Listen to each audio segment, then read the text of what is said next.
दुर्गा नदी के किनारे बसा एक गांव फूलपुर। गांव में कुछ 100-150 लोग रहते थे। अंजलि, जो कि पास ही के जिले में रहती थी और 12वीं पास कर चुकी थी, उसके पिताजी ने बेटी को जल्दी विदा करने के लिए उसकी शादी फूलपुर गांव के मुकेश से करवा दी थी। मुकेश कभी स्कूल नहीं गया था और इस कारण वो पढ़ा लिखा नहीं था और बाकी गांव वालों की हालत भी मुकेश जैसी ही थी। मुकेश के घर में उसके माता पिता भी रहते थे। सासू माँ, मैं बाहर मंदिर तक जा रही हूँ, आधे घंटे में आ जाऊंगी। अरे अभी कहीं जाने की जरूरत नहीं है, चुपचाप जाके रसोई में रात के खाने की तैयारी करो। और ये घूंघट क्यों हटा लिया है तुमने? क्या पता नहीं कि इस गांव में औरतें बिना घूंघट के नहीं रहती? रात में अंजलि छत पर जाकर अपनी मम्मी से बात कर रही होती है। तभी गांव की 3-4 औरतें उसे देख लेती है और दरवाजे पर आकर उसकी सास से शिकायत करने लगती है। और क्या हुआ? अरे छत पे तो देखो, आपकी बहू मटक मटक के किसी से फोन पर बात कर रही है। दिन भर फोन पे लगी रहती है।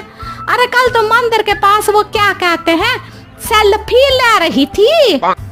शहर की बहू रखना अच्छा शान की बात है, पर देखना इसके लक्षण से ये तो तुम्हारे परिवार को बदनाम ना कर दे। ये पहली बार नहीं था जब सास से गांव के लोगों ने अंजलि की बुराई या शिकायत नहीं की हो। अब तो ये रोज की बात थी। अंजलि ये सब सुन लेती है। जब वो नीचे जाती है तो मुकेश भी वहां आ जाता है। सास कहती है, बेटा, लोग घर आकर शिकायत करने लगे हैं बहू के कामों की। देख लो, पति हो, संयम से रखो इसे। माँ जी, मैं तो अपनी माँ से बात कर रही थी, क्योंकि यहाँ कोई बात करने लायक ही नहीं है और अब मैं माँ के पास ही रहूंगी। वहाँ क्या रहना, वहाँ बाहर के लोग तो ठीक है, पर घर के लोग भी इज्जत ना दे सके। अरे नहीं नहीं अंजलि, ऐसा नहीं है, धीरे धीरे सब ठीक हो जाएगा, तुम फिक्र ना करो। अरे बस कुछ बोलना ही नहीं है, सर पे चढ़ा रखा है बहू को। सास मुकेश की नरम बात सुन के वहाँ से मुंह चढ़ाकर चली जाती है। मैं तो कहती हूँ हम दोनों शहर चले जाते हैं। मैं पढ़ी लिखी हूँ, मुझे वहाँ नौकरी भी मिल जाएगी और थोड़े दिनों में आप भी वहाँ कुछ काम ढूंढ लेना। अरे नहीं नहीं अंजलि, हम यहाँ ना गांव का खेत, माँ पिताजी को छोड़कर शहर नहीं जा सकते। माँ पिताजी को कैसा लगेगा और गांव वाले क्या सोचेंगे? ये कहकर मुकेश सोने चला जाता है और अंजलि की गांव वालों द्वारा बुराई का सिलसिला बहुत दिनों तक चलता ही रहता है। लेकिन अंजलि गुस्सा ना दिखाते हुए समझदारी से काम लेती है। बारिश का मौसम चालू हो जाता है। जोरदार बारिश से पूरे गांव में हाहाकार मच जाता है।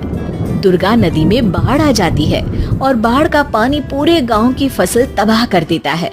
फसल की ये हालत देखकर गांव वाले निराश हो जाते हैं और बात तो यहाँ तक पहुँच जाती है कि कुछ लोग तो अंजलि को इस सब का दोषी ठहरा देते हैं। अरे पूरी फसल तबाह हो गई, पता नहीं किसकी नजर लग गई है। अरे जब से चौधरी परिवार में ये शहर की बहू आई है ना, तब से ही गांव की शांति चली गई है। इसके कर्म कांड से माँ दुर्गा नदी भी खुश नहीं है। ये सब सुनकर बेचारी अंजलि रोते हुए अपने घर चली जाती है। कुछ दिन बाद सभी गांव वाले अपनी फसल का मुआवजा लेकर अपने अपने घर आते हैं। मुकेश भी 1500 लेकर आता है।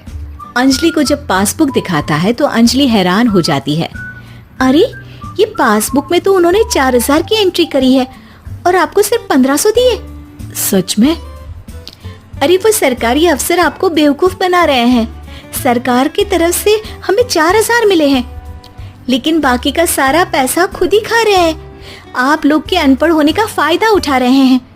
ये सब सुनकर मुकेश परेशान हो जाता है, लेकिन अंजलि उसे हिम्मत से काम लेने को कहती है और सुबह होते ही मुकेश को पंचायत कार्यालय ले जाती है और साथ में गांव के और लोगों को भी। आप सरकारी बाबू क्या गांव के लोगों को बेवकूफ समझते हैं? आपको क्या लगता है ये पढ़े लिखे नहीं है तो आप कुछ भी मनमानी करेंगे? ये बेचारे दिन रात इतनी मेहनत करते हैं, ये हमारे अन्नदाता हैं और आप इनके साथ ऐसा धोखा करते हैं।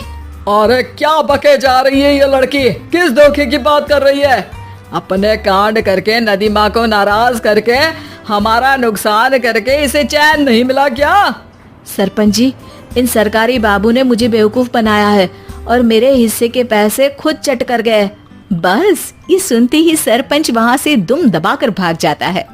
पता चलता है कि जनपद अधिकारियों ने गांव के सरपंच के साथ मिलकर सबके साथ धोखा किया है।